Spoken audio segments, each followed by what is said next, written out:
আসসালামু আলাইকুম ভিউয়ার্স। আজ আমি দাঁড়িয়ে আছি অপূর্ব সৌন্দর্যের কারুকার্য খচিত খুলনার দারুল উলুম জামে মসজিদে।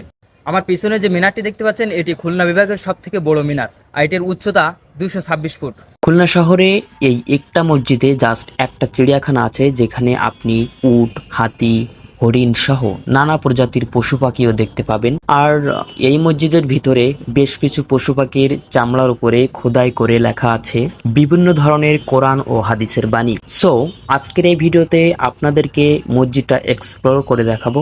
তো চলুন আজকের ভিডিওটি শুরু করি। মসজিদ এলাকায় প্রবেশ করতেই চোখ জুড়িয়ে যায়।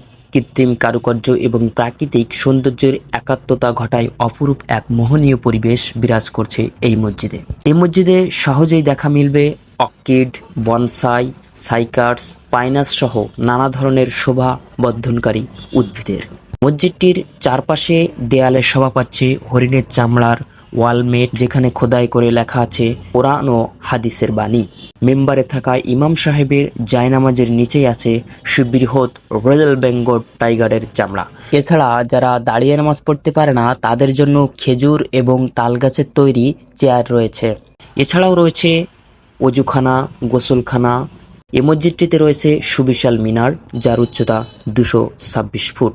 খুলনা বিভাগের সর্বোচ্চ মিনার এটি। মসজিদ ও মিনারটি পুরোটাই সাদা টাইলস দিয়ে তৈরি। মসজিদের প্রধান গেটকে বলা হয় তালাব অলা শাহী গেট।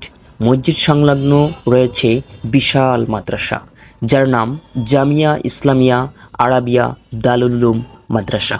এখানে প্রায় 1200-এর অধিক শিক্ষার্থী রয়েছে।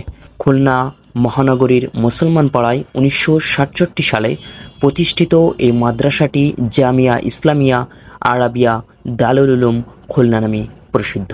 আল্লামা শামসুল হক ফরিদপুরি রহমতুল্লাহ এর অনুপ্রেরণায় বিশিষ্ট সমাজসেবক মরহুম হাজী আব্দুল হাকিম জমাদ্দারের পৃষ্ঠপোষকতায় মাওলানা মুজিবুর রহমান এটি প্রতিষ্ঠা করেন।